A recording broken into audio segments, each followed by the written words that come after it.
From this moment we are recording. Hello, Darval and Ricardo. It's a great pleasure to see you for another session of Open Talks. We're very happy that Darval, our new friend in the open source circular economy and sustainability space, is joining our community and our talks. I will let you introduce yourself in a second. I'll just say that I'm Sylvia Lacoloise. I live in the Washington, D.C. area in the United States. I'm a member of the Open Source Circular Economy Days community. I'm very proud member of that community and also very passionate and very involved in sustainability work. Darval, if you'd like to introduce yourself. Sure. Hi, everyone. So I am Duval Bazi from the beautiful Twin Islands of Trinidad and Tobago in the Caribbean. I've been an environmental management professional for the past 10 years, and I'm also an advocate for sustainability because I think it's essential to our very survival. The host of the Climate Conscious podcast, where I interact and engage around topics of sustainability. And I'm very happy that Sylvia invited me to join the conversation around the open sustainability. So thank you. Thank you, Darval. Ricardo? Well, hi, I'm Ricardo Rugeles, professor in the Javeriana Bogota from Colombia. I'm eco-designer and also really interesting in working in open source and open sustainability, and trying to develop projects and understand how this idea of open source and also the circular economy can help to arrive quickly to a more sustainable world and a more sustainable way of product, like industrial designer that I am. Thank you, Sylvia. Perfect. So we thought that it would be a good idea to continue our previous conversation on work and universal basic income, but on work in general, since we have to decide together what will work look like in open circularity, in a sustainable way of living. So it's not so much about the economy in general, but how is work being defined in this new economic paradigm, so that everybody has a good life. The common good is the main objective for everything we're doing, and everything we're doing sustains the biosphere. So our theme today is social value and social prestige of work in open circularity. I would also like to re-emphasize that although we call ourselves open source circular economy and we talk a lot about the economy transforming it, the main objective is to transform society so that, again, everybody has a good life, everybody has all of their needs satisfied, nobody is doing too well, nobody is doing badly, and ultimately to have the human society supporting the biosphere, be in balance with the planetary boundaries. Right now, we are on the opposite trajectory, both socially and environmentally, and this is what we really need to change. And we're constantly striving to find ways to accomplish that. So before we start our conversation, I would like to read a quote from the latest editorial in the American magazine Scientific American. as everybody now discovers all kind of aspects that are negative in our society due to the pandemic. Of course, it's difficult to understand why did we need the pandemic to recognize all the issues that many people are confronted with, but this is how it is. So this is the quote. It is not only the exploitation of nature that undergirds modern civilization, but also the exploitation of humans. Systemic inequality, injustice, and racism resulting from centuries of colonialism and slavery provide the scaffolding of the global economy, which was built not only by the ingenuity and entrepreneurship of a few, but also by the abuse of the many. The idea, once bitterly contested, has now become plausible and even self-evident. Some of the least prestigious and worst paid jobs, picking fruit, delivering parcels, bathing patients, have turned out to be the most crucial. So then, let's talk what is a social value of work? And also, why is it rewarded disproportionately to its value? It's a very, very interesting question, which I think there's no clear answer to. Definitely, the pandemic has highlighted that our value system is totally skewed, and that has resulted in, I think, misplaced values for the jobs that you mentioned that have been found to be so essential. And I think it's just a snapshot of the wider society, the wider economic system that places value and it misplaces value. So one example would be the value on conventional fossil fuels as opposed to the impact that that has. So it just shows you that our overall economic system is skewed. And I'm asking myself, how do we re-engineer our modern economic system? Do we try to tinker with it, or do we need to completely demolish and build again, or do we try to remodel? So I think that the basis of the lack of value placed on these essential professions or occupations, it's tied back, as the quote rightly mentioned, to our history of exploitation.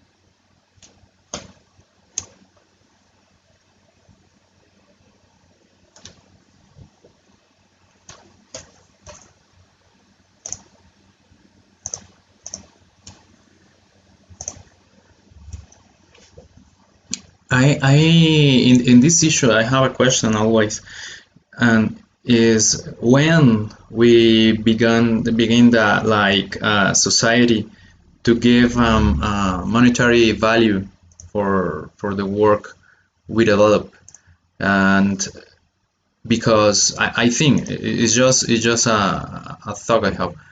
If we have in this world, sorry, uh, in one moment of our life like species, in what moment we begin to not to see the value to work for our uh, wealth and work for our society, and in what moment we change this for a number, or maybe for a gold or money or something.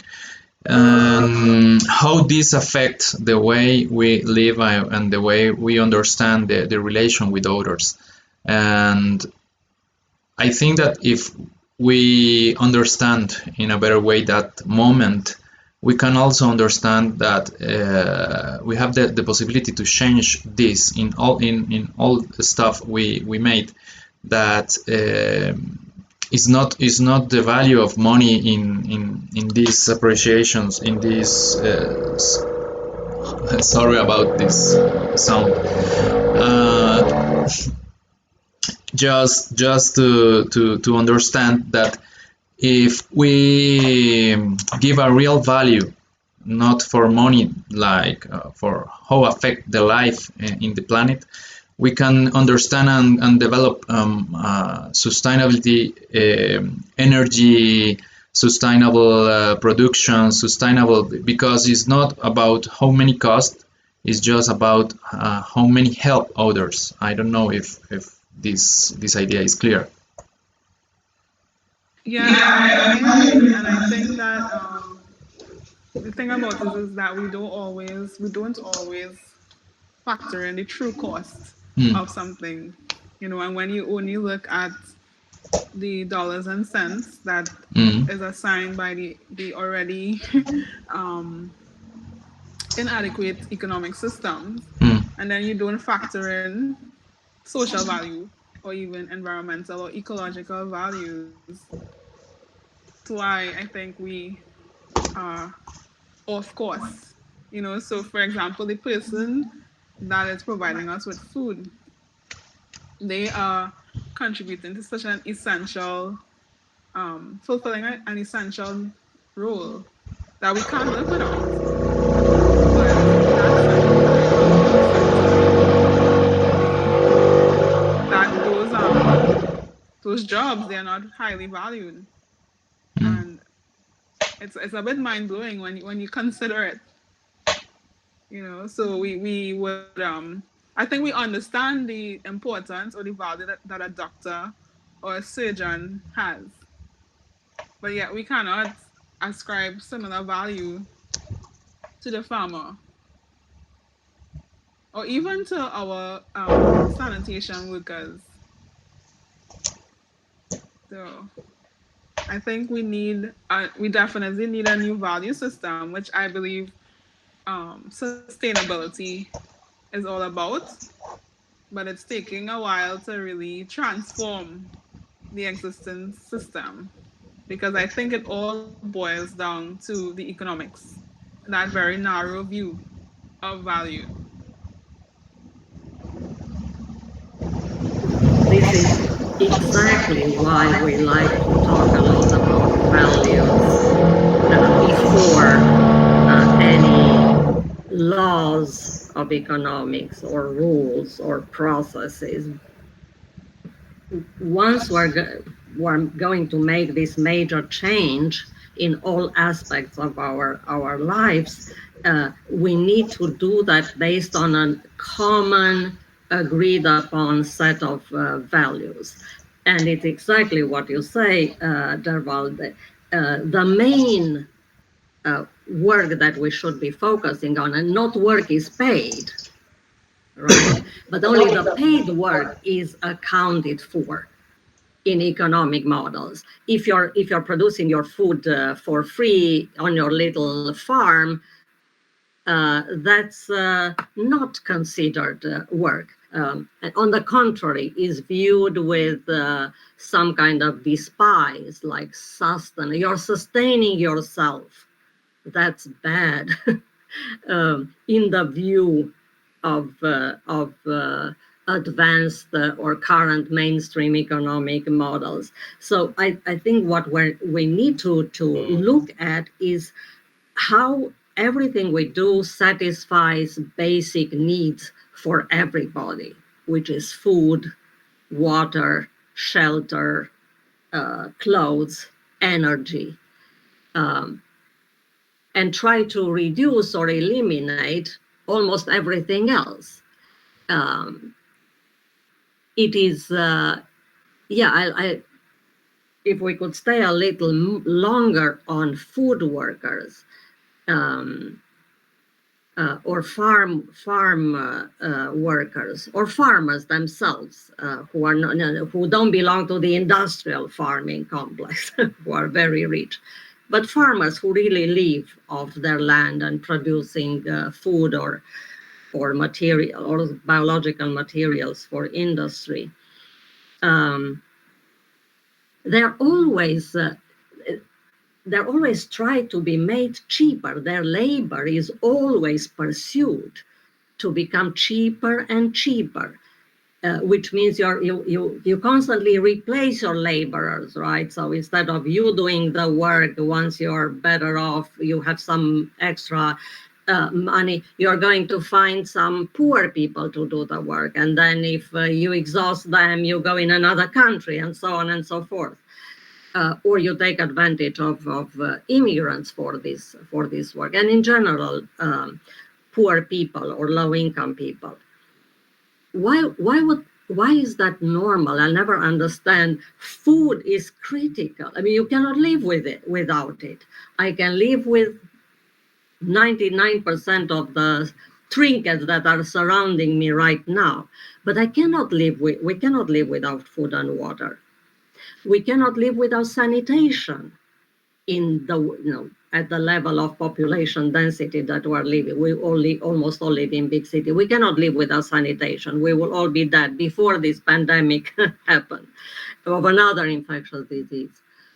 Why are those jobs not valued? And how can we change that? And I think we cannot wait for anybody else to do it. Politicians will not do it. Organizations will not do it. Non-profits will not do it. I know that everybody says that individual impact is insignificant. I tend to not believe that, because individually we can make the change the fastest.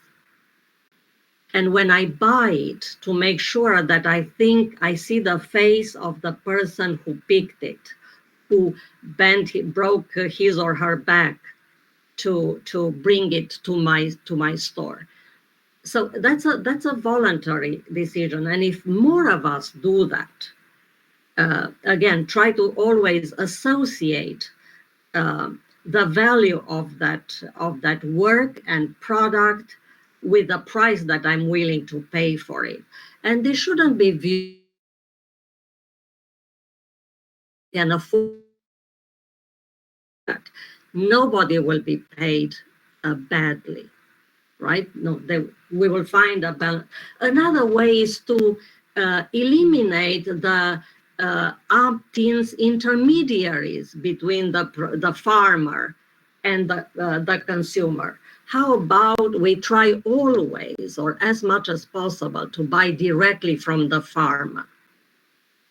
And what does that mean is that, again, you start creating a personal relationship. The farmer will talk about his work. Maybe you'll go and visit him or her on the farm. Maybe you'll go and pick your own and see how easy it is. Would you do it for 2 cents per hour or 2 cents per kilogram of strawberries? I don't think so. So if we create, I think we'll be able to understand better the social value of work if we eliminate a lot of intermediaries between the original work and the ultimate end users. If you want to pick up on that idea, Derbal. Yes, I fully agree. I think one of the problems or the challenges is that the consumer is so far removed from the production of these basic needs.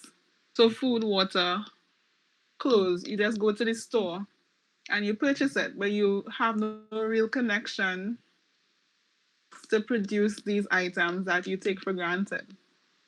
So therefore, it's easier to ignore the value of it, the true value, because you're paying oftentimes a nominal fee, right?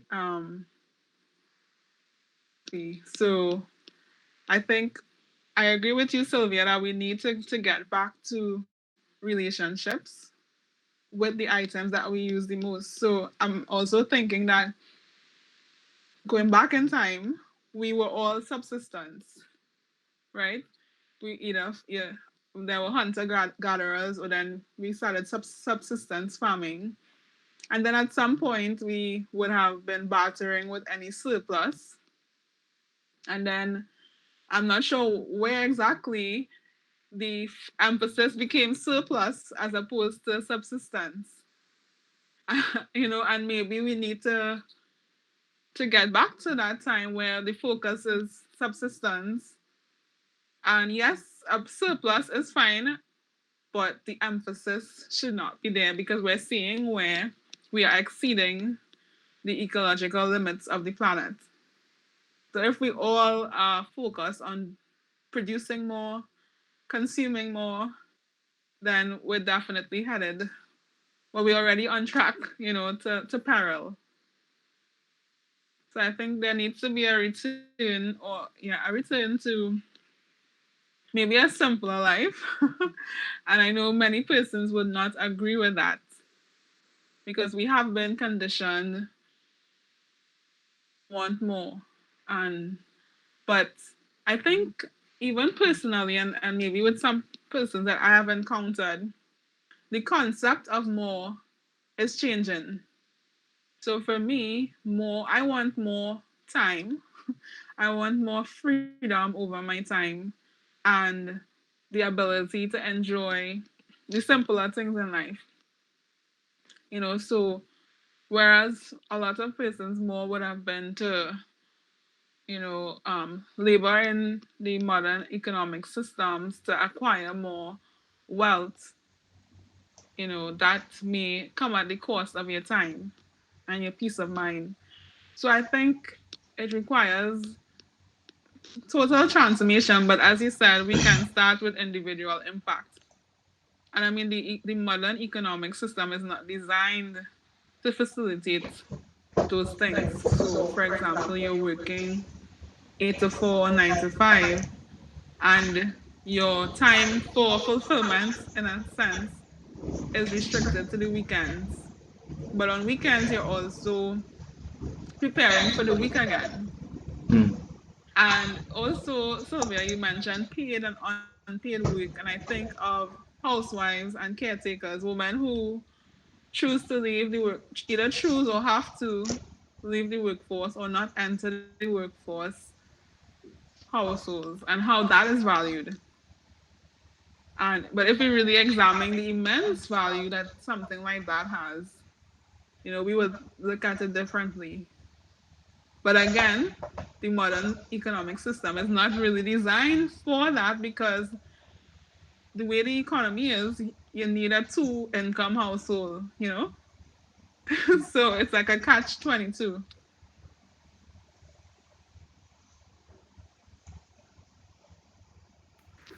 Ricardo. Yeah, sadly. But again, I think the more of us exit this system or refuse to participate fully in it and invent, create this new structure, which is what we've been doing for years at the OSCE community. So we come up with a solution, and we also practice them because it's totally unfair to ask other people to experiment with your solutions. You have to be the main example.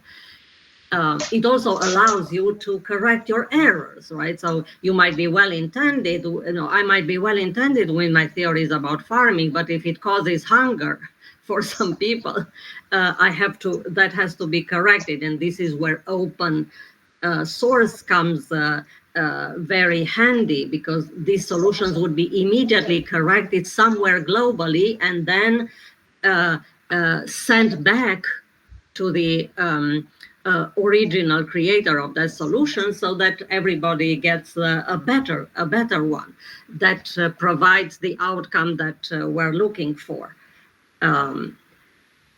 But that's exactly right, Deval. We need somehow to not listen to all the advertising of an economy of consumption of trinkets, and listen to ourselves for an economy of basic needs. And yes, not be ashamed at all or embarrassed to look at other times in our history, human history, which is why it's great to talk about human society, because we've not always organized like ourselves like now.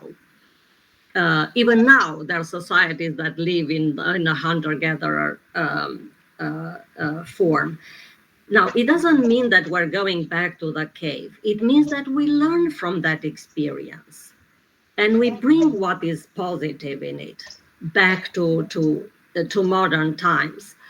So, Ricardo, I'll let you continue on this idea of how can we value better work that satisfies basic needs instead of gazillion wants.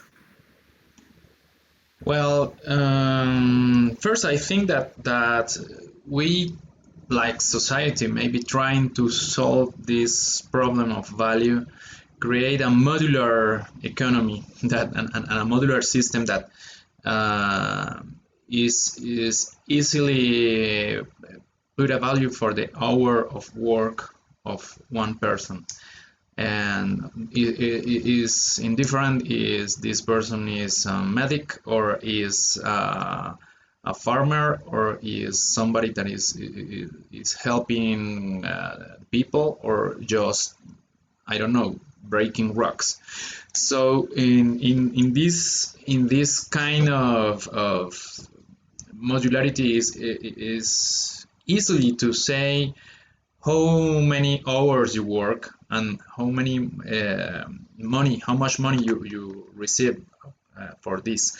Because I think also we have a real problem that is a cultural problem about value. And in this case, where is the real value from maybe someone from Colombia or America versus someone from Asia or Africa about the production or develop some product. I also think that there is a value in that is transcultural, because for example, like you say, Sylvia, the value of the creating food and develop this production of foods for all the people, it has to need to have the most value in our society. But also this difference and this trying to put this value into a global economy system is very difficult to understand for those that develop in large scale the production. I also see this not only in food. I also think that is in anything we have. For example, clothes. If you want to develop some clothes, why just one jean maybe cost $200, but the people that produce this jean just receive cents in this, and who are really receiving all this value just for put the name or some industry in this. Also, I think that the problem in energy at this moment is the same. If you see that some companies have the possibility to develop a low cost energy, maybe is not the most sustainable. But also at this moment you can find a lot of newest or maybe famous kind of energies that cost more, only because I just want to use this kind of energy and show like I'm really sustainable. But that is really that we have that is the reality. For example, in Colombia we have a lot of energy produced in about I don't know how it is in English, this from water. Yeah, Hydro. thank you. The hydroelectricity. Yeah. So we have a lot of this, and say in every part of the world we are saying, oh, we are so sustainable about this kind of use of energy. We are maybe 90% of our energy is from this. So we are sustainable. We are really sustainable about this. But if you saw that the impact of create this kind of production in the world and all the problems that cause this, these are really sustainability, or is just because it's famous in this moment in our country or in the world. Or maybe is better to pass to solar or to other kind of energy, or we have what we are waiting to change is the importance of this kind of process, is the real value, is the real sustainability that they can develop. Also, I thought that just to close this idea, we have to revalue the Anthropocene. I think that we are just talking about how this how the men in the world are creating value and receive a value just for them. What kind of destruction we are caused to all the planet, and this kind of destruction are not only because we are really regenerating value for our society or our industry, but only how or we are destroying our planet. What is the value of this? Where is the value of destroy the water, the oceans, the forest?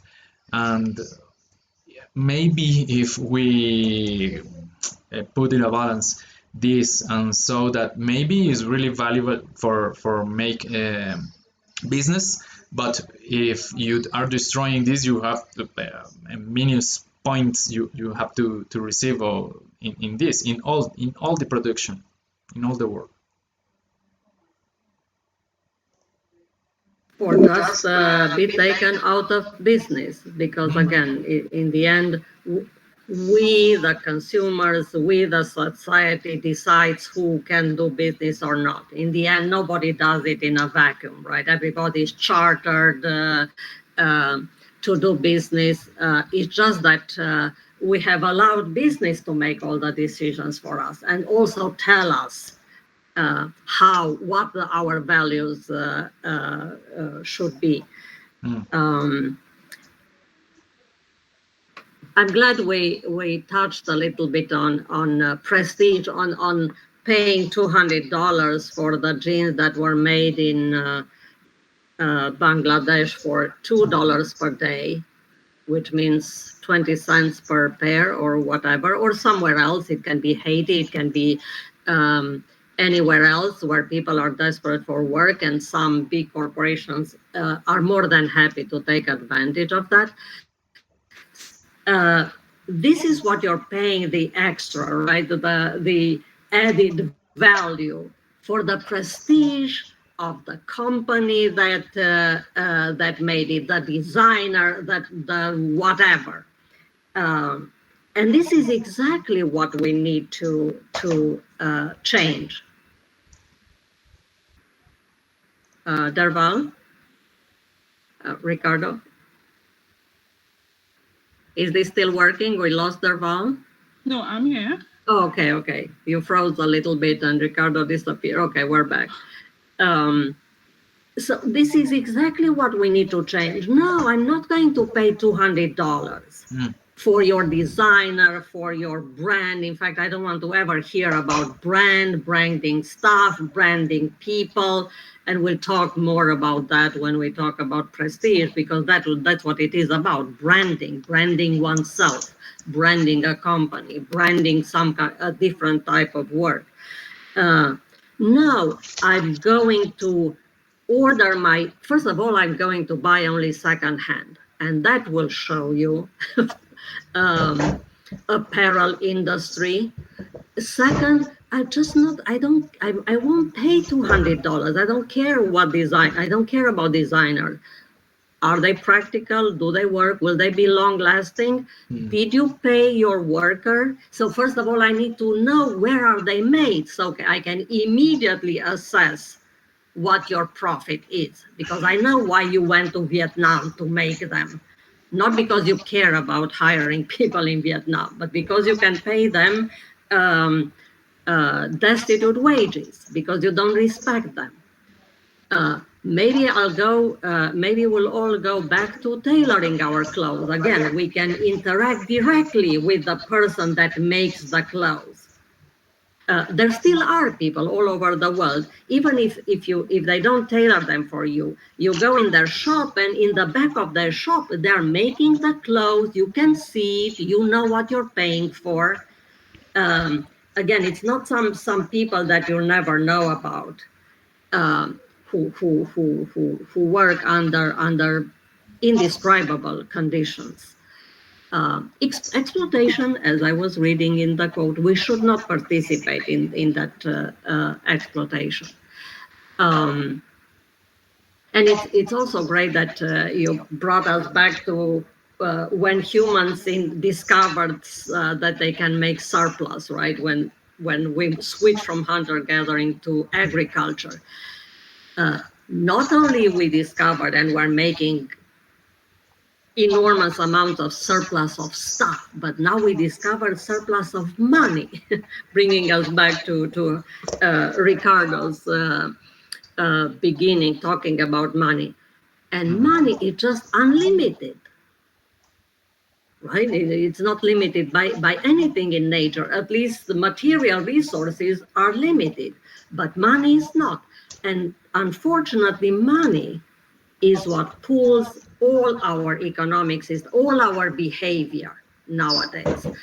And this is where we need to work harder on disconnecting how we live, what we produce, what we consume from money primarily, right? So let's bring it back. What is the value to us of a product, of a service, and then decide what is the right amount of money associated with it. Another thing that I would like to mention, since we're talking about values and cultural differences, this is exactly the beauty of our collaboration, that we come from different cultures, that we come from different backgrounds, but together, in this global community, we will bring about the solutions that will be acceptable to a majority. Again, that will not be imposed like now by a certain culture upon another. So we will learn from each other without eliminating at all. So we will still maintain a high diversity of cultures. But on fundamental values, we will all agree what those are, because in the end, the global community will decide if we can make it, as you said, Derval, or not. And if not, too bad for humans, because the rest of the species will do very well, and nature in general, without us. But we don't want that to happen. So that means that through these conversations like ours, through our work, we can come up with this acceptable set of global values that we can apply each in our own place to ensure that we get out healthy and well on the other side of the current trajectory we are on. Um, Getting back to the people who do the work for us, again, I would like to ask everybody, not you in particular, but everybody who is listening, to make sure that you always think about the people who do some kind of work for you. If you can, to always thank them. Thank to the person who takes care of your children and they're badly underpaid. Thank to the janitors who clean up after you at the airport. Make sure you greet them. You recognize them as a person, not as an anonymous worker. I don't know if that's enough, but it's more than nothing. Every time I stay at a hotel, I leave a little handwritten thank you note to the lady, because most of the time they're ladies, of course. Sorry, Ricardo, but men do not work as maids in hotels. Some do, but not enough. I try to recognize them. Again, not only like as somebody who works in the background cleaning up after me. We need to know their names and show our respect for their work, and forget the names of the others. The designers who put a label on the jeans, I couldn't care less. I don't. The corporate titans. I mean, those names that are being forced upon us, upon the public, because these are the people that everybody is talking about all the time. When is the last time you saw the profile of a nurse on a magazine cover? Never. Well, maybe not during the pandemic, right? Because they call them heroes and they'll forget about them and not increase their wages, not increase their vacation time, not increase their benefits, but call them heroes or applaud them. And speaking of that, I really love it, and you might try to do in your cities too. In Paris, the city hall presents many of the people who work for the city of Paris on electronic displays throughout the city. So you walk around, and all of a sudden, here are these two men and their names, and we are told that they are the janitors who clean the streets at 5 o'clock in the morning. So all of a sudden, you associate the sanitation work with two people, and many more. I think we should do that much more, and then we can move into the prestige, because in the end, the rewards, especially the monetary rewards, unfortunately, in our current economic model and societies, are associated with the social prestige of the work. And as the quote was saying, the least prestigious are essential, and the most prestigious and most rewarded are not essential at all.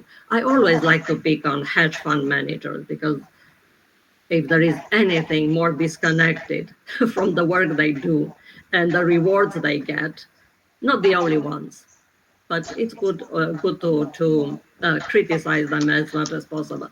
Definitely, we can live without them, but we cannot live without the food farm workers, without the sanitation workers, without the carers, and many more people who do is basic, who satisfy our basic needs.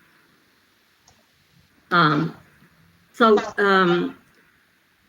about that idea that we know the names, sorry, of the people, one way or the other, of the people who do essential work for us?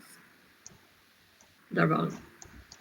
Yes, I think that's a very good idea, and it comes back to the point of establishing relationships with the services and the service providers that we use and feeling that connection.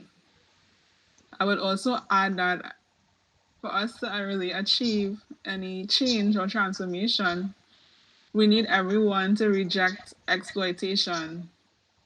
But I think that is something that has been part of our history and it continues even till today. And in many cases, it's getting worse because across the globe, we have various migrant crises, Mm. and that is leading to even more exploitation. So it seems as if we're taking steps back towards, and then you see that persons figure that, okay, if I am not directly impacted, then it's okay. So you may not be actively participating in the exploitative act, but by being a bystander, or you may be indirectly benefiting. So an example would be when you purchase cheap, fast fashion, Mm. you are participating in the exploitation of workers in sweatshops in Asia and Africa. So I think it's important for these type of discussions, but also to take this level of awareness to the man in the streets, to the grassroots, so that yes, you may think, wow, I'm getting a really good bargain. This is on sale. But they're far removed from the person that is abused or exploited to produce that item that can be sold so cheaply. So I think we all need to advocate for the rejection of exploitation in all forms. And in addition to side to that would be to establish healthy relationships with those who provide the essential services that we enjoy.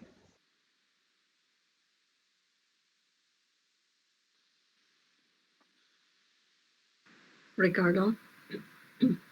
Yeah. Oh, sorry. Sorry, my mic was off. So, I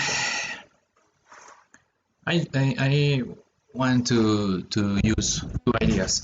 The first one is that I think that the taking back in this idea of Sylvia, we have a triangle with these uh, concepts: the prestige, the aiding process to give value, because we don't understand, or our society don't understand the real value of work, but just see value if you put something in the product. For example, when you produce apples, and if you sell this apple, I don't know, maybe $1, but if you put it on a plastic bag, or you put it on a sticker, or maybe you use some kind of color or something to make different, and also if you put it that is organic, uh, in that moment this apple passed to cost $10 to cost this, but is really created by humans, and is really developed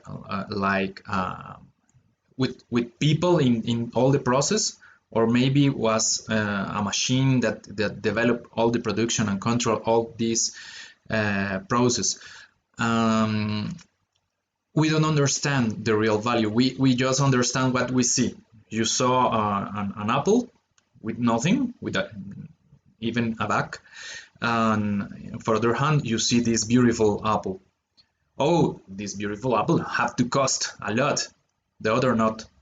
The other is simple. Oh, was processed for a farmer that used it to give help to his family. But I don't know. I don't care. This bag is really beauty, and I think that these have a more value because have more processes. And also the other point in this triangle is that standardize, that like human and society, we are understand that the standardize this kind of process is the only way we have to develop this grow and develop this way of normal production. If you standardize, if you produce in Africa or Asia or America or whatever, uh, in a good way, and if for millenniums, I don't know, but somebody says that that is not the way you have to produce, that is not the standard and the optimal way of produce. You have to change. And for example, let's see the milk and cheese production in France and Italy and in Europe, how these traditional ways of production have to change, and now is you can produce if you use this kind of machines of this kind of production, and also this is now passing for the way we use cloth, the way we talk. You have to if you are a really important person, you have to use this kind of dress, but if you maybe arrive with a traditional clothes, maybe you are not important, you are not valued for my society. You are really different. You have to standardize. In one lesson about sustainable design that I have in the university, I use a example that photographies from all the world, from molds, and you saw, and I asked to the students, from where is this in the world, and some with the Christmas decoration and all. Where is this? Oh, I don't know. Can be Colombia, can be whatever, and if you say it's from India, okay, in India celebrating the Christmas, that is weird. If you see that kind of standardized, you lost all the value. The value of Colombia, I think, is one or two or a lot of a million of things. But if you don't have a mall in your city, maybe your city is not so important. And that kind of standardize are affecting the way we live and understand the value of production and the value of people also. The other idea, and with this close, is the emotional salary.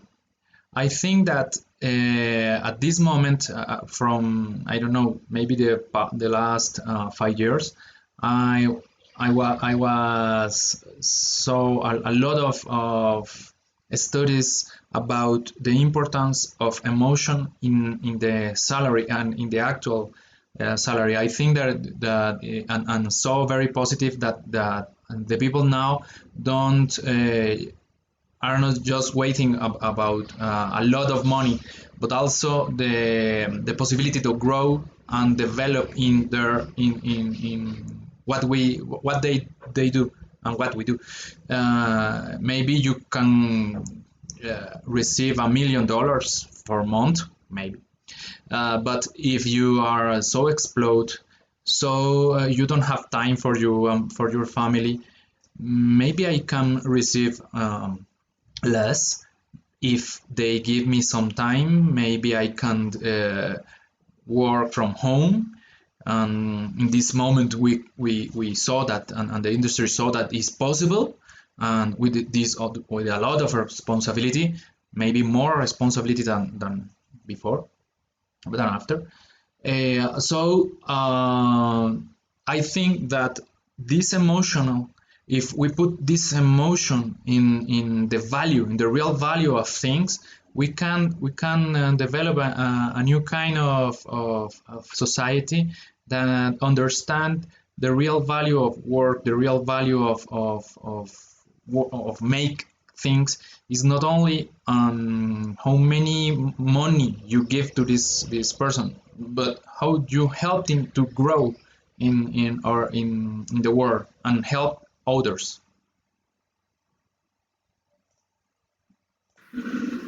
Exactly. It is about the meaningfulness of work, the dignity of work. That's what people want, besides the fair reward. Everybody wants to see that their work has a positive impact, not only on him or herself, but on the community around them and on the planet at large. Most people are care about not only themselves but everybody else, including future generations, not only people alive, most people.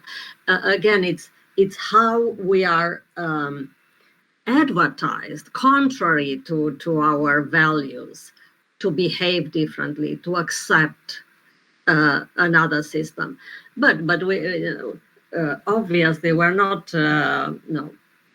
without any will or any strength to reject that, and again create another system. And this is another big issue, which is why we've been talking about universal basic income. And probably there are other solutions, but definitely we need to find a solution that allows people to choose work that has high value for them, for the community, for the planet, that confers them dignity. So it's not somebody else who decides what is a good job for you, especially somebody else who will never do that job. So when we are told that, oh, these are extraordinary job creators, you can work in their warehouses. And again, I'll never mention names because I don't want to give them 1 inch of more advertisement. I'll mention them when I boycott them. But no, you do that job of a human robot. If you think it's fantastic, you do it. And for that amount of money, not you make gazillions for this perceived value of your work, and the people who actually do the work and without whom you would have no business, look under completely undignified conditions. Like, how many people are there? How many millions in the United States who work but need public assistance? Why would that ever be acceptable? Like working poor, right? This is the term that we use. First of all, nobody should be poor, working or not. But what do you mean working poor? Why is that? Again, why do we, like you said, Darval, no, we shouldn't be attracted by the price. Oh, it's cheap. Let me buy it and let me buy a ton of it. It is true that the perversion of cheapness has been brought about by not paying people enough. So in the end, it's a catch-22. So I don't have the income to afford well-made, higher-priced good food, for instance. Of course, I will eat only junk at the convenience store because I am paid myself $5 per hour when I get the work, because now we're getting into the whole the gig economy, where you never have guaranteed work. You're always desperate for people. You are just floating around in the economy, where again somebody does gazillions and somebody does penning running around delivering sandwiches to people who are too lazy to go and get the bloody sandwich. Sorry about that, but the gig economy makes me even angrier than the mainstream economy, where people a much more high-tech form of exploitation. So people cannot afford it, which means I will create even more cheaper goods and more people who cannot afford it. And I think those of us who, not that we are rich, but can afford a little more, can make that change. Because, or um, uh, be very active politically in demanding that legislation changes. For instance, in America, we absolutely have to get $15 per hour minimum wage. So we cannot let that go until it's being achieved. So people who work can afford the good things that others can afford, and primarily food, because if you do not eat healthy food, you're damaged for life.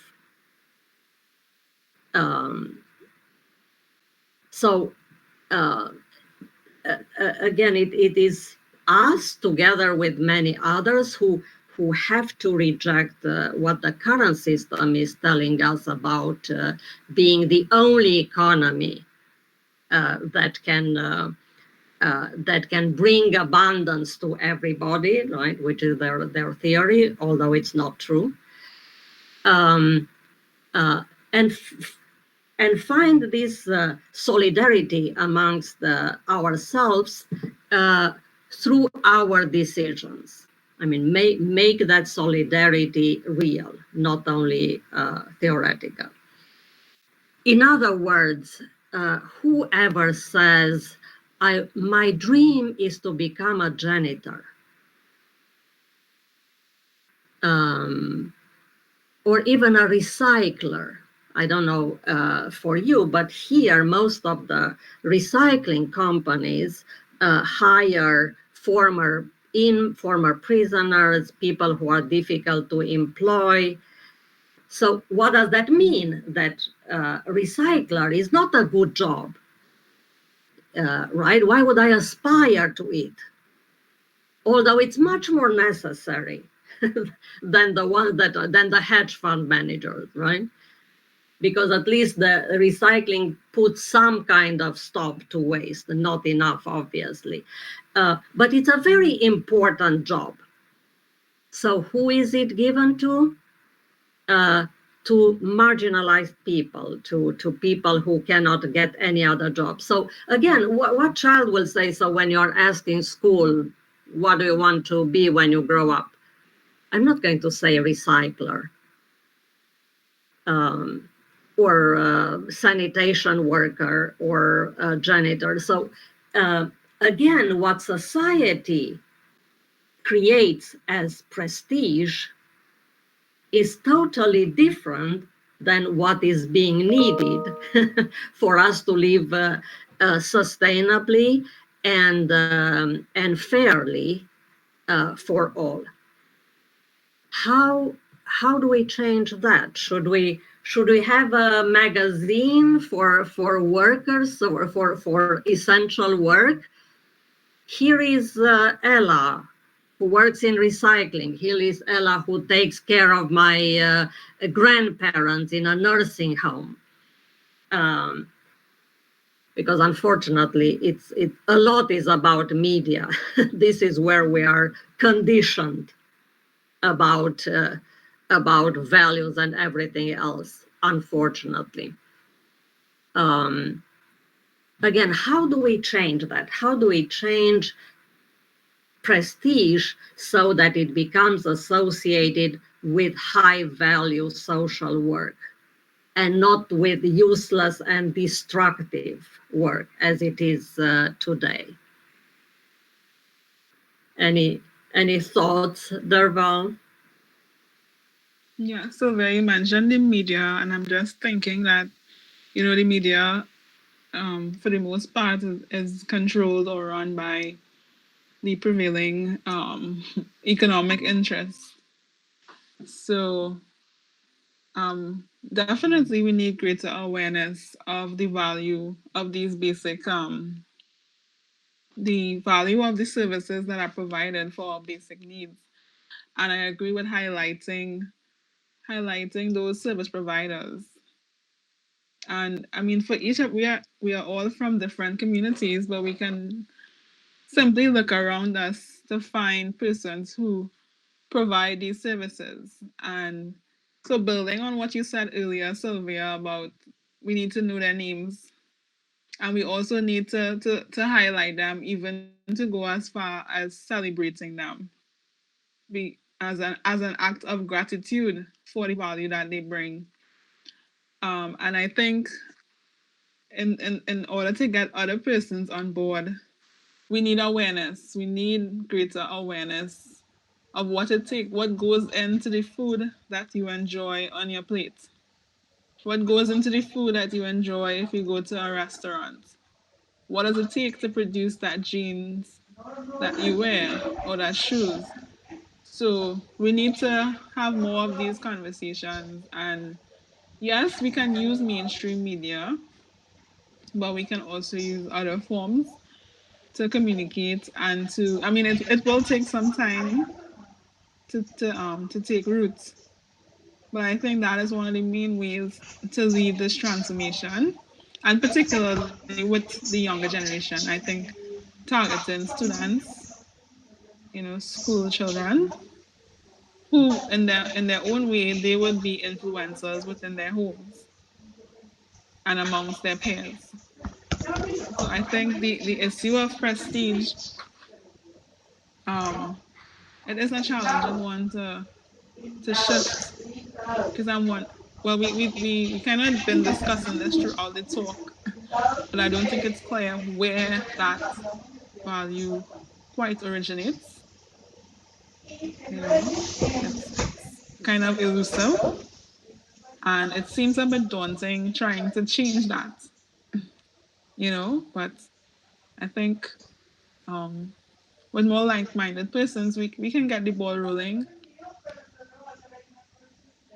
I don't know how Ricardo feels about it. Well, How do we raise the prestige of the really valuable jobs? I don't know, maybe for just some moments, uh, maybe sounds like we want to change this kind of war because we are socialism, socialist, or I don't know what kind of political philosophy. But more than that, is that we have to create or develop a real another one. Is not the socialism, the capitalism. Is something like central, not in the human, like is the Anthropocene, but in the life in our planet. Like if we are cells from one big sphere full of life, we have to understand that we can learn about the way the ecosystems, the life, the animals, the plants, all these life matter uh, live and develop in our planet. If we understand that, we can change this value. This prestige is not about who am I or who is my surname in the front of a building, but is maybe this prestige have to change to what I'm doing for our social. If I are develop a lot of human well-being, we can't. We have to not only pay more. It's not in the value of a number or a dollar or oh, James is saying that he can switch this mic on. So it's not only in this. It's how many people I can affect positively, and how many life I can help.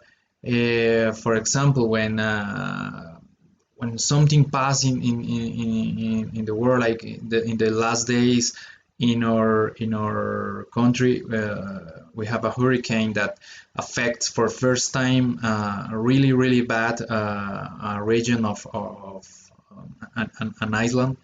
And what are we doing? Just sending money? Is money that they need? Is what kind of help we can give to them? What kind of energy? Just likes in a social media network, or what are really developed to them? These have to affect the way we live. Also, like I saw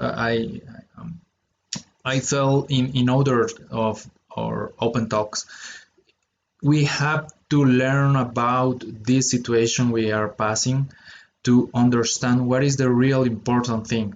Is the money? Is what is our prestige? Like a professor, I have to. I'm more important than a producer or a taxi driver, or what? What are we doing?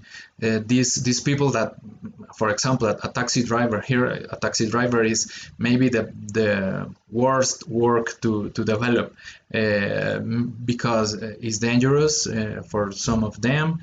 The traffic is ridiculous and horripilant. And also, at this moment, are the people that are working outside. They have to take people to one point to another, and also they can affect their families. And what we are secure here on our homes, and what value we give to this work, and what are we doing to help these people. Maybe the next time you're gonna take this taxi, you're gonna buy a pair of jeans, or you're gonna buy an apple. You have to understand and have to think about what kind of value they have, and what kind of value you have to give to them. You just don't pay for them for this money, like I say after. I think that you have to understand that is the moment that change, really change the way we understand this value, and give a hand to all the people in this world. If you are working only but receive money, maybe you are wrong. You have to understand that there is another way to help, and help to develop this society.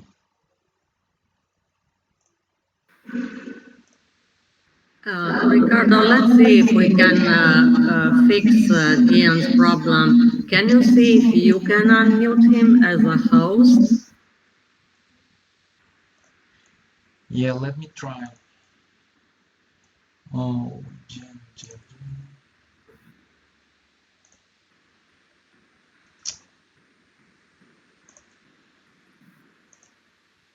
mm,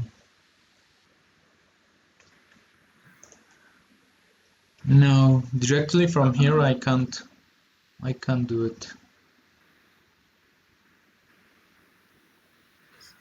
So if you click on people, you cannot.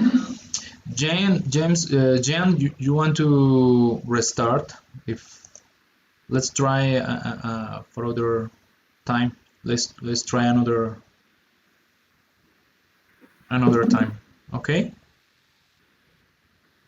Just get again in the meeting. Okay?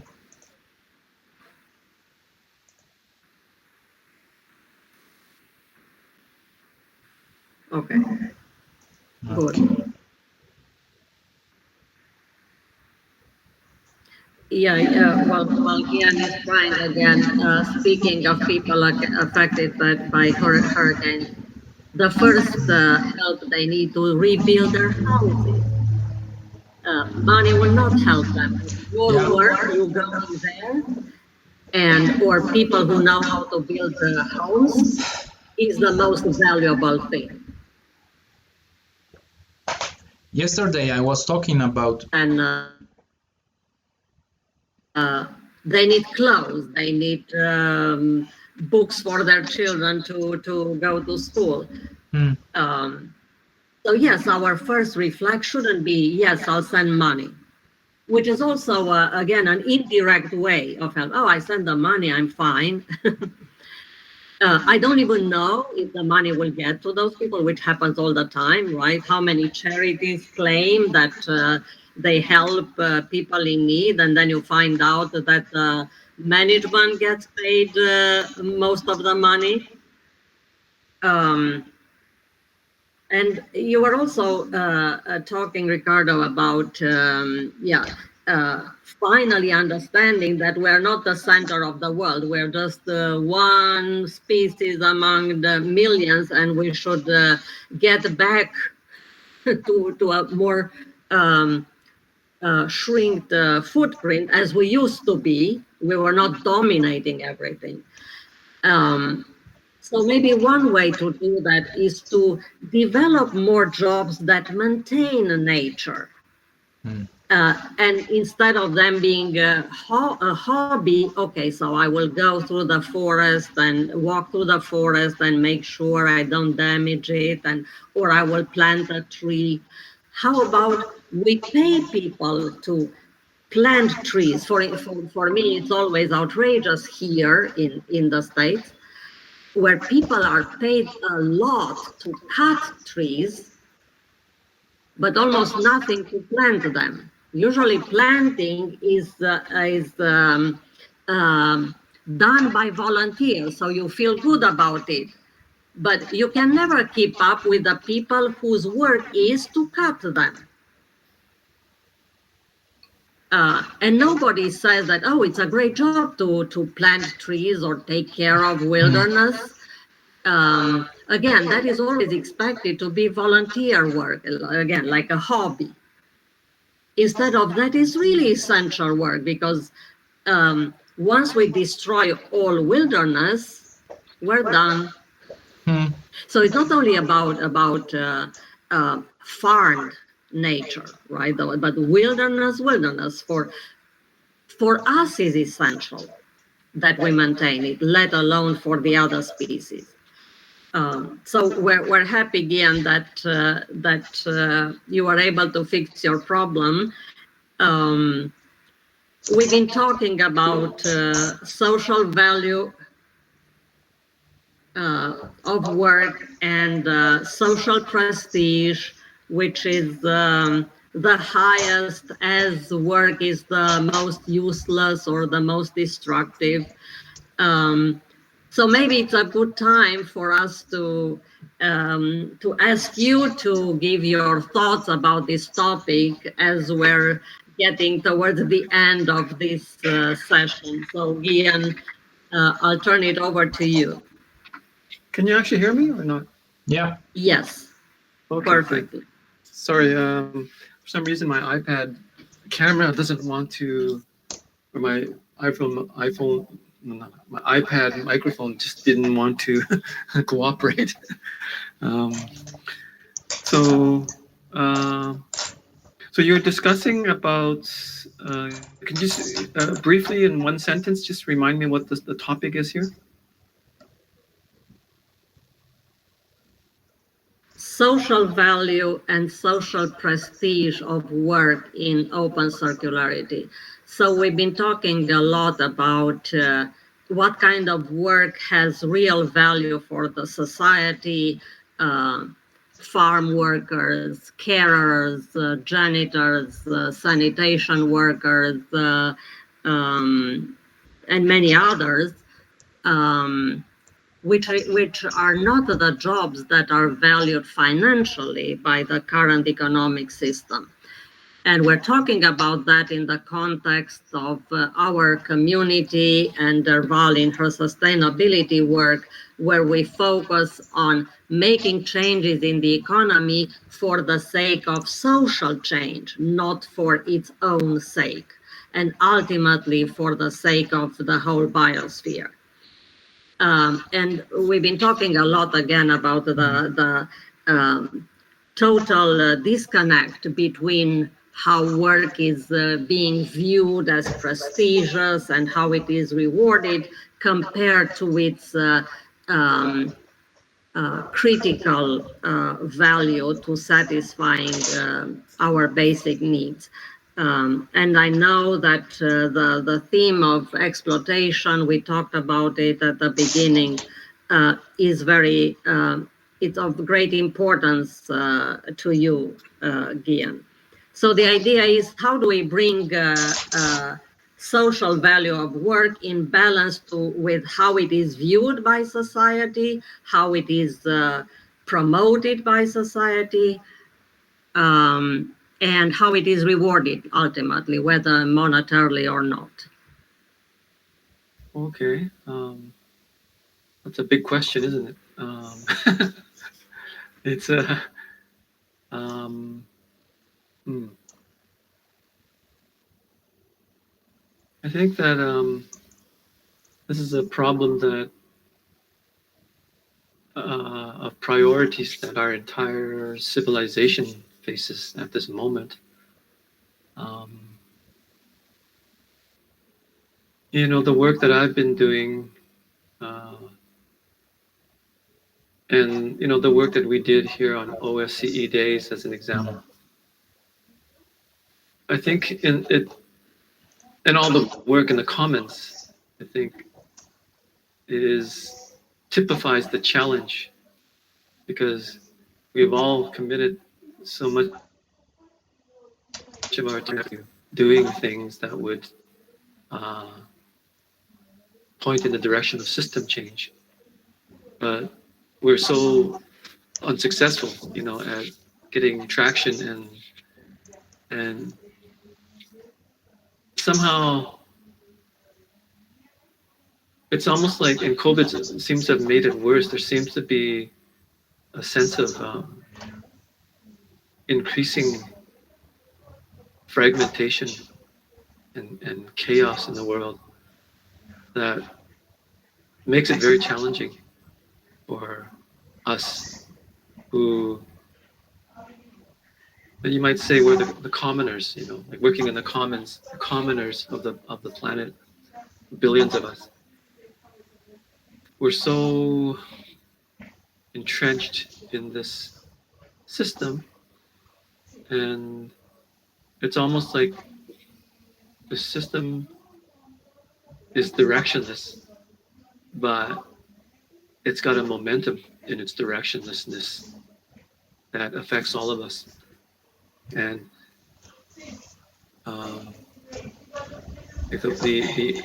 the power that's controlling the economy, it's kind of you know, I think there's a moment where people are trying to aim at self-preservation. Companies there's huge shifts in the economy right now because of COVID-19. And the fossil fuel industry, I think, is beginning to see the writing on the wall of its eventual demise. And I think we stand at a very dangerous point in time, because it's almost like anything can happen. You know, we're in transition, but where are we in transition to? It's a space. It's like a revolution, you know, in a sense. When a revolution happens and there's a power vacuum, I think that's the most dangerous point in time, because you don't have the old guard in charge because they've been defeated. They don't hold the power in the system anymore, no matter how how bad it is for people, and yet there's nothing new that's emerged yet, and so it's kind of a chaotic space. I was just reading a story today on the effects of COVID-19 on the retail sector, and how by the end of this year, 50% of the retail sector, the department stores, will be bankrupt, I think, is what they said in the US. And the COVID-19 has accelerated the transition to online retail. And so millions of people will be thrown out of work in the US, which will make things even worse in the US, further consolidating Amazon and other companies like that, increasing the disparity between the rich and the poor. And so, automation, the trend of automation that's happened over the last many decades, it's kind of accelerated with COVID-19. And I think coronavirus and also the climate change is now causing a scramble in the fossil fuel industry as well. Like they don't, I think that they're using this time to try to find out what they're going to do. You see that companies like BP and Shell have already started talking about migrating to renewable energy. But if we don't think of a new framework and advocate for it strongly, we're just going to get the same kind of concentration in renewable energy as we have right now in the fossil fuel sector. And with the change in your country, Sylvia, with the Biden administration, Biden has populated a lot of his government with the old Obama administration people, and there's a danger that they could revert to the same kind of neoliberalism that got us into the problem in the first place. And he's kind of saying let's try to keep the Republicans happy, but the Republicans don't want the Green New Deal, So most scientists kind of advocate for the Green New Deal because it's kind of a thermodynamic problem, really, not an economic problem. It's a thermodynamic problem because there's so much carbon in the atmosphere, and you have to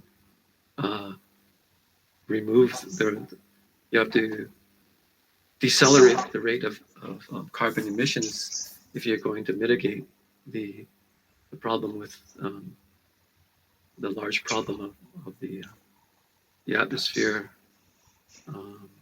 having tipping points, So that's a thermodynamic problem. That's not an economic problem. But the Republicans, of course, don't understand that because they don't even believe in science. So I think, those are the challenges that I think we confront. And I think, all the work that I've been doing and writing about and so on, it's about how do we come together? How do the commoners of the planet come together in a way that leverages our idling capacity and our leverage points? Because we only have a few years to do it now. There's less than 10 years, maybe even 5. So the challenge we're faced with is so enormous. It's never been faced by civilization before. So we really have to find a way to socially weave together all these fragmented movements at the bottom. Each one of these movements has important things to contribute, but if we don't have a larger goal while we're trying to achieve our own specialized, smaller goals as specialized groups, we're not going to be able to gain the momentum that's required for this rapid system change. So, it's like I always talk about social tipping points before planetary tipping points, because it's like the fragmentation, which is caused by many different reasons, is so powerful that there's no way we can actually make this change unless we all come together and achieve some kind of social tipping point. Because we even in the change community, we tend to work as separate silos, and we're caught within the capitalist paradigm because we don't leverage our idling capacity. We tend to go only to the capitalist narrative. We seem to be trapped in that, meaning that there's only limited financial resources and capital. And we all struggle and kind of compete against each other for those dwindling and scarce monetary resources. So we haven't really discovered our strength yet. I don't think that we can actually achieve the social tipping points we need if we just continue business as usual at the bottom and as NGOs and social activists and change organizations.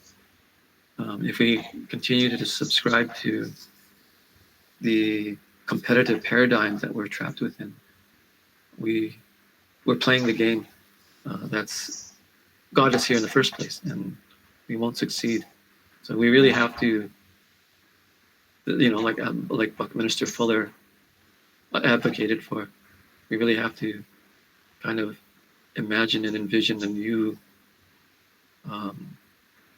change behavior on our individual respective roles.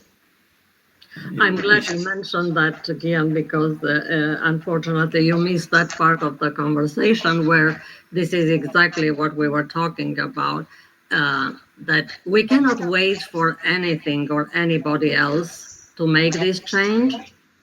Of course, in the end, there will be political change, there will be business change, there might be system change, but it will happen if all of us individually and collectively do it. And before I go any further, the good news is that we just enlarged our community with our friend Derval from Trinidad and Tobago.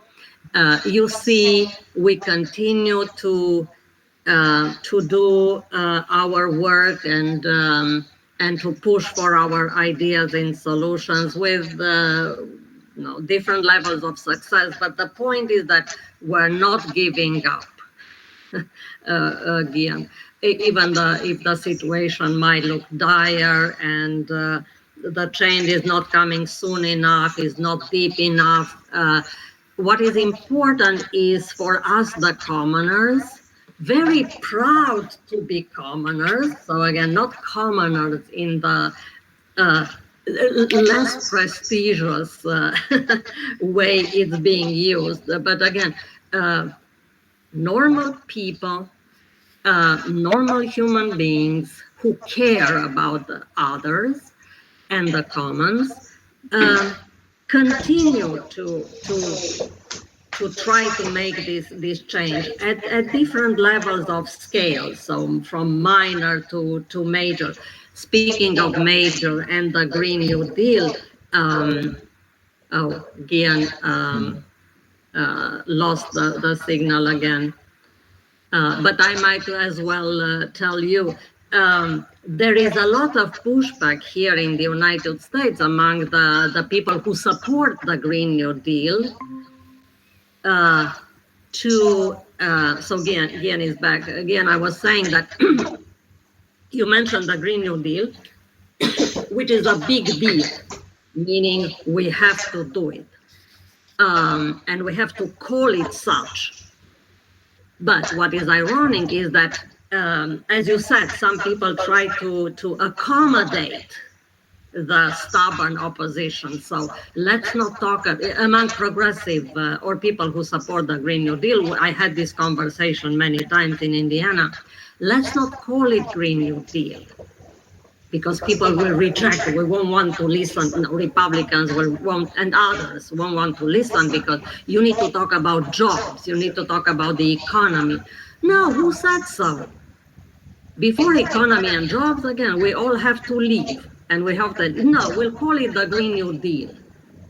And it is about jobs, by the way, but it is about useful jobs and well-paid jobs. It's about restoring marginalized communities that have been always neglected and left out in socially, politically, economically, and in whichever way. So no, we're not going to back down. And I think this is the attitude that will help us go through this even more difficult situation. Let's not accommodate half measures because we don't have time and because it doesn't make sense. So let's go for it. So what if you don't like the term Green Deal? European Union is using it. There is talk about a global Green Deal. So no, we're not going to call it any other way, and we're going to work to make it a reality because it is aiming again at that work that has the highest social and environmental value. Speaking of renewable energy, a Green New Deal is going to emphasize investment in distributed energy. So finally, communities are not dependent on utilities that can jack up prices or cut off their electricity in the middle of a pandemic. They will be self-reliant, and this is what we need to continue to fight for.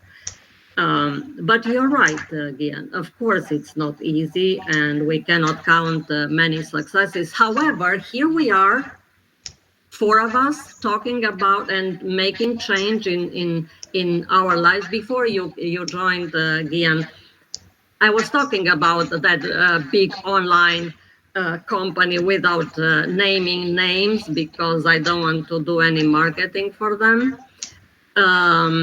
Again, it's up to us. I just don't buy for that. Why is it so difficult for people? Don't buy.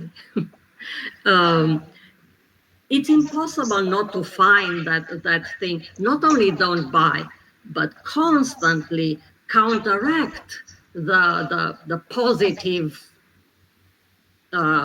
aura that surrounds them. Oh, they're so good at logistics. Yes, on the destroying the planet by polluting everything. And first and foremost, by the way they treat their people. So every time somebody praises them, make sure you mention that. And my first question is always, if it's so great, go and work there. Done. End of conversation. But what we can do and control is a lot of our choices. So I won't buy anything ever from them. Maybe it's a little tiny drop, but I make sure that I make a point of it with everybody who listens. In other words, let's not participate in the system that does so much damage socially and environmentally and economically in the end. I mean, these people are just not paid. Go ahead. I think that, I hear feedback. Yeah. If you could maybe mute your mic while I'm talking, then I won't get the feedback. Yeah, that's best. Okay, great. I think that Just a bit. like I've been working with the peer-to-peer foundation with Michelle Bowens recently, especially with the Cosmo Local Reader, and I believe that the Cosmo Local framework does have can make an impact because it's all about leveraging the internet to share ideas, open source ideas, design production ideas to create local economies everywhere, open circular economies. But we haven't, like, it's still nascent, it's still at a nascent stage, but I am trying to, along with others, to motivate, to accelerate the structure of that distributed clean production. But I think we need to have organized workshops. We need to make incremental but rapid change, in developing the structure to do this. For instance, if we want to, the Green New Deal that I think can happen, that's radical, is if we take a look at, this is what I've been advocating for years, and I think I'm not alone in thinking this way, that if we make a list of all the provisioning that needs to happen at a community scale, from energy to water to waste treatment to food production, transportation, education, health system. These things are all very basic and fundamental. But if we could start with a matrix, of what communities need and start populating that, work with researchers like within Ricardo's network, Design Factory Global Network and Lens and others, just get a few people on board to start actually populating some of these things in a systematic framework.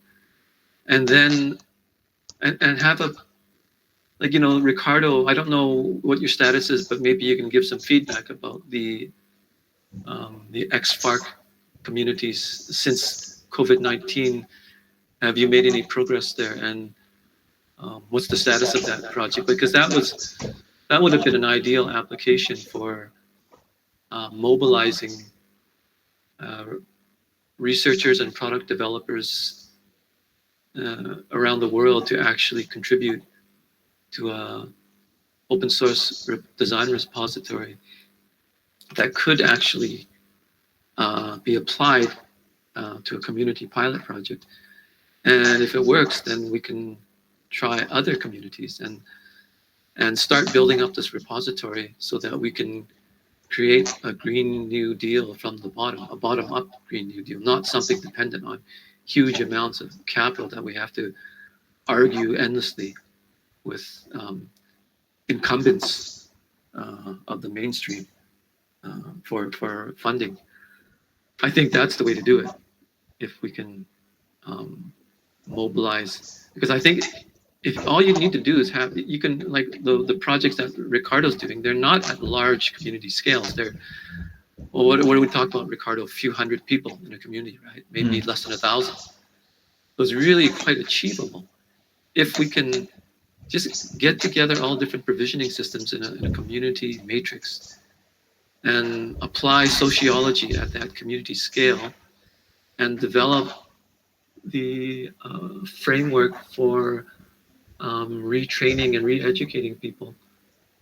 I think we can have rapid success. We just need a few pilot projects to get up, and maybe we're at the point where we need to focus on specific pilot projects at that scale, because to me the community is the building block of civilization. So I think that we can do it because the community is not a city. It's not 10 million people living in a city. It's a community of 500 people, 1,000 people, and you can break down even the large cities with the large ghettos and the large townships and slums of 1 million people. You can break those down to communities as well. So yeah. Just want to remind you all that we have 2 more minutes in our 2-hour conversation left. So that's an excellent idea, and maybe this is what we should be thinking about for an upcoming session. I think it's something that Derval is talking a lot, that we should be talking less and doing more. Let's pick up such a project, and Derval, you can also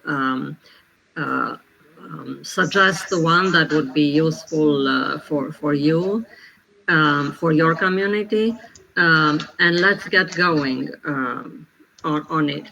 So with that, how about you each take a few minutes or less than a minute for final thoughts, and then we'll end this session and we'll think about the next one at the beginning of 2021.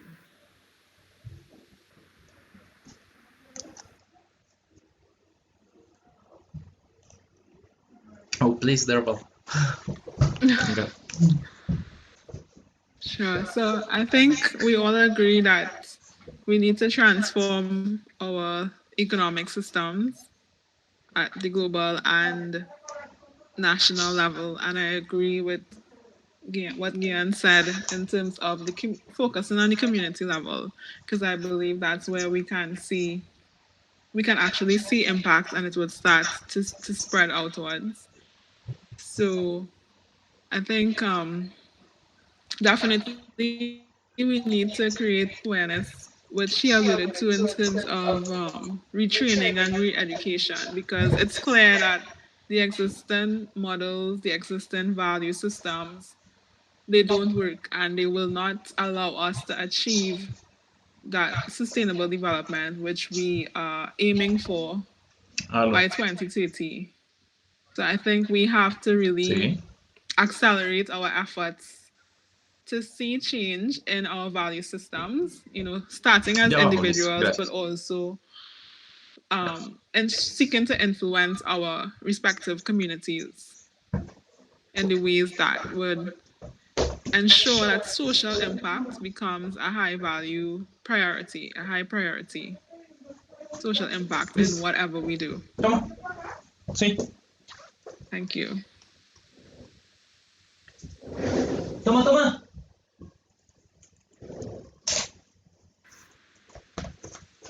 Ricardo, thank you very much, Darwal. Ya tenés un 20 algo.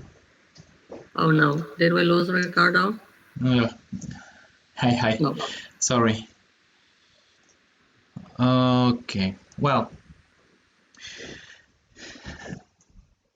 Yeah, this change for the world, for the way we live, is it had to be a change of the way we think, and also it's education that we need, but not only for others, not like we, like people that have the truth, have to give this truth to others. I think that this has to be a social construction, like when we talk together, when we understand how to develop this world with similarities, but also with difference. I think with this kind of solutions have to be adapted and have to can be adapted to every culture and every society. If we try to develop one only and truly way to do this, can't be done, because it's just like that is happening now. Is standardization, like I say just a moment ago. So if we want to change, we have to change our minds, the way we live, the way we tell to others. Like I'm a professor, and I have to change myself to make the youngest people in this society help them to change. So we have to develop an open mind and an open way to develop this new economy and new world.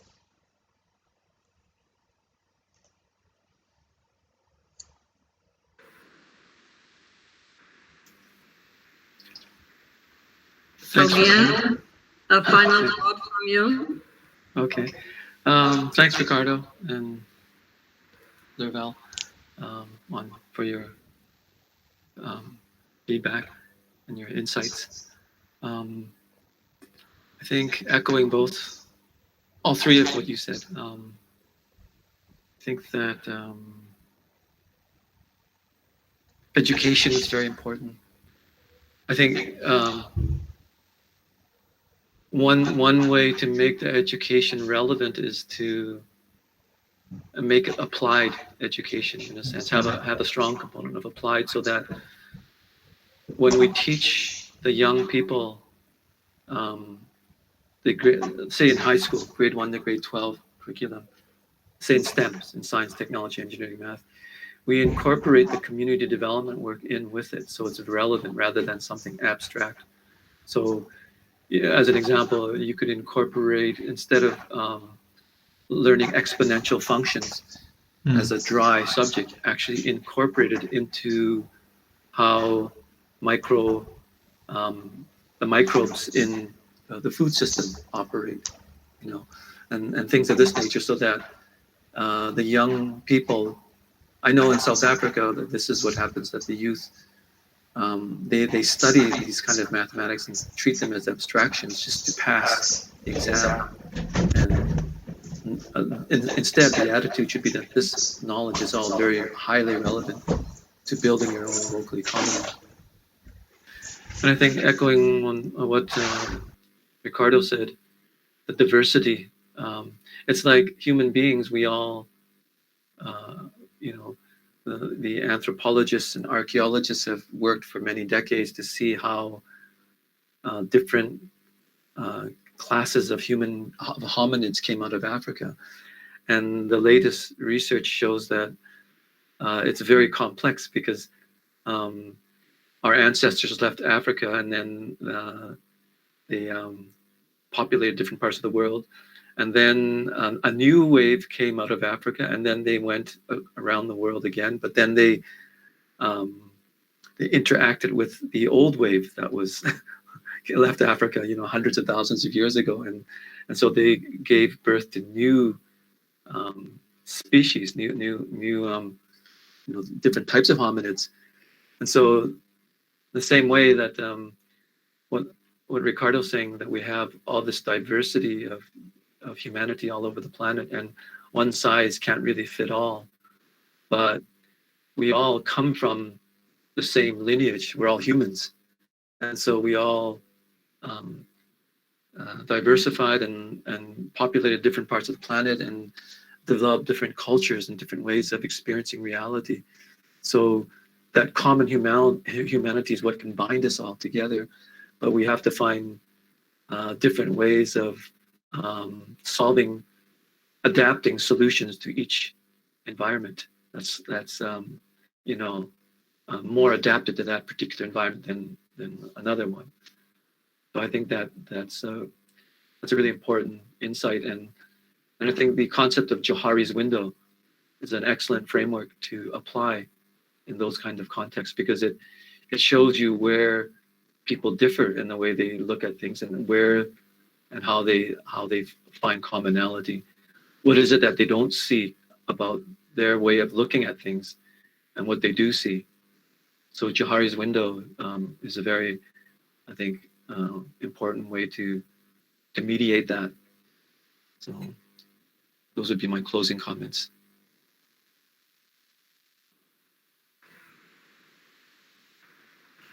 Splendid ending, and excellent thoughts for our next conversation. Thank you very much. It's been a great pleasure to talk with you, to be with you, and try to take it easy. Take care of yourselves, obviously, and your families and friends during this never-ending crisis. Let's regroup next year. Ricardo, I mean, we'll send emails around to see what your schedule is in January.